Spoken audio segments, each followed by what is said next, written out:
You might think it's a bit strange that I say there are no best places in Asia, but I'll explain why, and then I'll show you how to find the best places to suit you. I did a search on Google for the best destinations in Asia, and these are the first 3 articles that I found. So this first one, you've got Chiang Mai in Thailand as number 1, number 2, Penang in Malaysia, number 3 is Singapore, and number 4, Malaysian Borneo. Let's look at the next article. And they say number 1 is Gansu in China. Number 2 is the south of Tokyo in Japan. Number 3 is northern Kerala in India. And number 4 is a road in Singapore. Let's look at a third article. And it says the best place is Bali. The second one is Shanghai. The third one is Phuket, and the fourth one is Taipei. So completely different ones, and these are just the first 3 that I picked. And my opinion is that all of these are wrong. I wouldn't put them in that order whatsoever. So how can all these reviews be so different? I'll give you another example. I'm in Saigon at the moment, or Ho Chi Minh, and I'm looking for a place to go. I've looked at some different places, and one of them is called Phuket. And here's some pictures of it on Google. It looks really good. Probably about 3 weeks ago, I was thinking of going here, and I even thought about going here last year. But I read an article, and the one article said it's like a building site, and then another one said it's boring. And I kind of crossed it off the list and hadn't thought about it again. Now I'm back in Saigon, and I'm looking for a place to go. So I decided to look at this again. And looking at some reviews, it compares it with Phuket, says it's the next Phuket, it's up and coming, and it's really relaxing and really beautiful. So these different people that have been there, their reviews are completely different.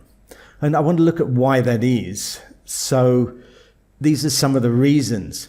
Different people like different things, and I'll give you an example of that. If you did a search for Phuket and you went to Phuket, then you might go to Patong. Now, Patong is a crazy nightlife place. The beach is really busy. And for young people who are looking for adventure and real excitement, this is a great place to go. But if you're older, you're a family, and you want a quiet, relaxing place, then you'd absolutely hate this. Let's go to a different part in Phuket, and we've got Nai Han here. Now, if you're a couple, want a relaxing holiday, this is brilliant. But if you're young and you're looking for the nightlife and adventure, it's just not so good. So let's look at the second thing, and it's the people that you meet is important. It's really true. I'll just give you one example. Up in Luang Prabang in Laos, I was in a hotel and I just kind of got into an argument with one guy, and he was just being an idiot, I think. But it just put a damper on the whole thing, and I didn't enjoy it for about 3 days. I just got that feeling, oh, I'm not enjoying this now. And then on about the 4th day, I went into a restaurant and I was chatting with a guy, and it was really good and really interesting, and it changed my outlook completely. So I went from absolutely hating a place to thinking, oh, okay, maybe I'd like to stay in a different hotel perhaps and a bit longer. So the people you meet is really important. And I've had some great experiences in some rubbish places, and I've had some rubbish experiences in great places just because of the people I meet. So number 3 is the hotel. And I'll give you an example here. The place before Vietnam I was in Pattaya in Thailand. And this is one of the places that I stayed. Now, it looks okay on the picture, but when I was there, it's actually just got one small window here, and that's it. All of the light comes from the lights inside, and there's no real daylight. And I'd moved here from another hotel, and that was exactly the same. It had a big window, but there was a wall about a meter from it. So you got no light, and I'm working online all day, and I just hated it. It felt like I was cramped in and just not nice. Now, in comparison, this is a place I stayed last year in Hoi An in Vietnam, and it's got a lovely balcony here overlooking the swimming pool. And behind this photo, or behind the photographer, you've got trees, palm trees and fields. And it was a lovely view. I stayed here for a few weeks and it just really felt good. And it was all because of the hotel. So the next thing, the weather. And I can really say this about Phuket, that if the weather's great, then it's a beautiful place to be. If the weather is terrible, sometimes you might get about 4 or 5 days on the trot. That's about the maximum, but you might get it where it's raining. And I remember one time before internet was available, I stayed in a hotel and I had about 5 days of rain and I couldn't do anything. It was just sitting there watching some TV and eating some food. And if you look at these reviews, if someone's been there during good weather, then they might say they've had a great experience. Whereas other people might have gone there and it's been raining or cold and they've really hated it. Another example of this is I've just went up to Dalat and all the reviews were really fantastic. It sounded a great place to go, up in the hills, fresh air. And the first day I loved it. It was really sunny. I was walking around. And in the evening, it just got so cold. In the hotel, there was no heating. In the restaurants, there was no heating. And I just got to hate the place. After 3 days, I left. I booked for 5 days in the hotel, but I left after 3 days and came back down here to Saigon. So the fifth thing here is that sometimes a great place is just around the corner. And the example I'll give you here is a place called Bari in Italy. It's on the north coast. I went there with my parents 2 years ago. I only like to book a place 3 or 4 days. So we did that. And we went out the first 2 or 3 days just looking for places that were interesting. And it's kind of all flat and boring views and just not that exciting. So we thought, okay, let's go down. We'll go down to the Amalfi Coast, which is on the south coast, about 6 hours drive away. Now, the day before we went there, we came across this little port here and it just changed our outlook completely. It was sunny and it was a nice atmosphere and kind of quaint. There was a castle nearby as well. And it changed our whole outlook. So just around the corner, this was actually very near to where we were staying. There was this place that was really good and we'd gone off looking for a nice place and didn't find it until the last day before we were leaving. So number 6 is that the more places you go, the more you expect. And I definitely get that. I've been spoiled. I've been out in Asia really for most of the last 28 years. And I've been to some great places. And I always compare them. I compare a lot of places with Phuket, which is really easy to get around. It's got some great beaches. It's got great weather and plenty of things to do. So when I go somewhere, I compare it to that. If I'm going up in hills, I kind of compare it to Nepal or somewhere like that that's really got some beautiful views and some nice mountains. So I'm always looking for something better. And when I don't find it, sometimes it puts me off.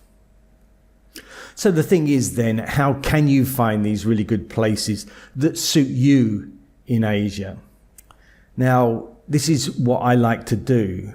So normally I've actually got an idea and I can just use these verses. But if you've never been anywhere before, then you can find out the best first. So let's try doing that. Here, because I know Phuket really well, I can put in Phuket verses. And it gives me some other places that might be similar. So here you've got Koh Samui versus Phuket. And you've got Krabi versus Phuket. Phuket or Vietnam, and then you've got Krabi, and then Koh Samui again, Koh Samui, Koh Samui. And up here you've got Pattaya.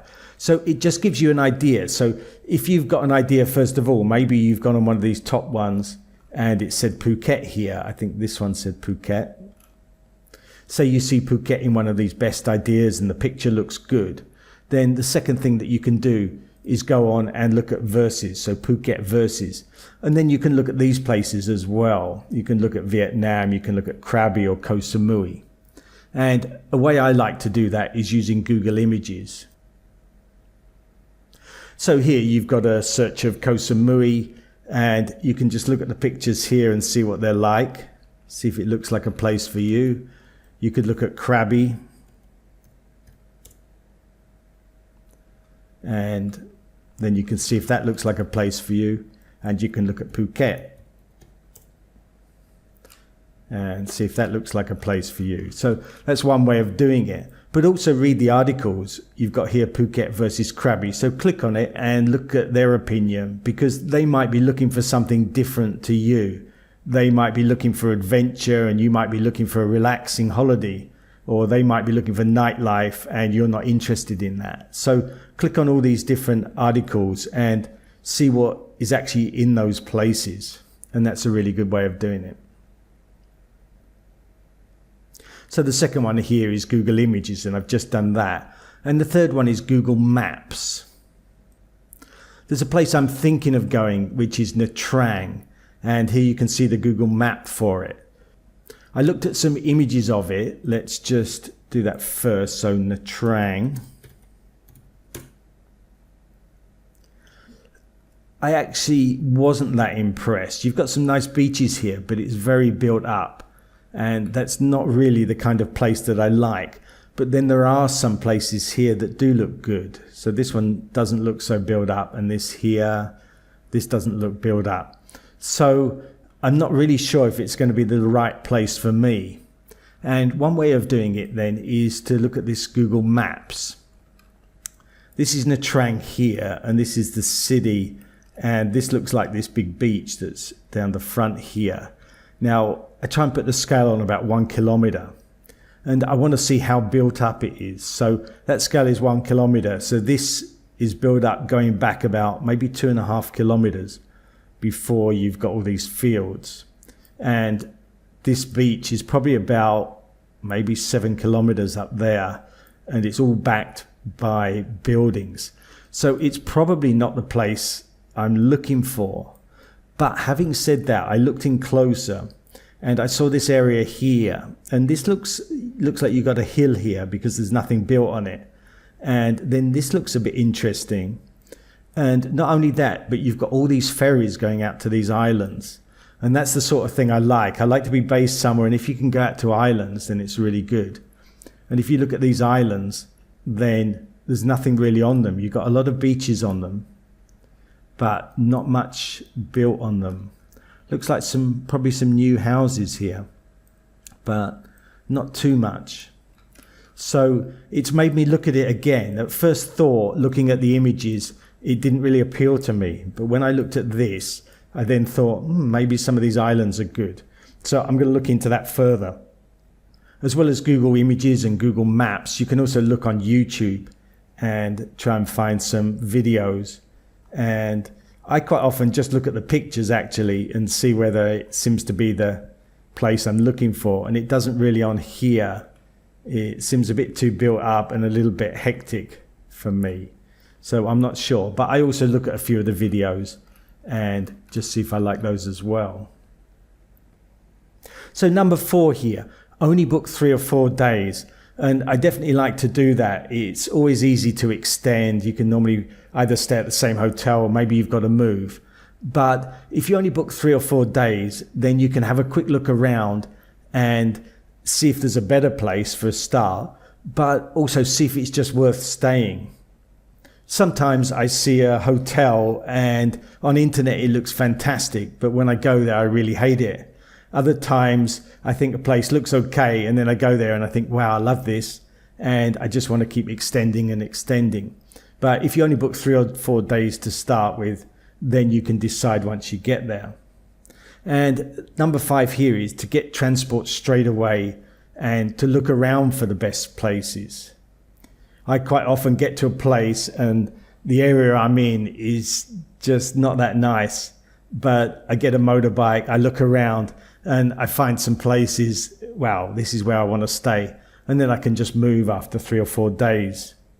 I found that last year with Da Nang. I went to Da Nang, I booked 3 or 4 days and I really hated it. So then I moved down to Hoi An and I loved it.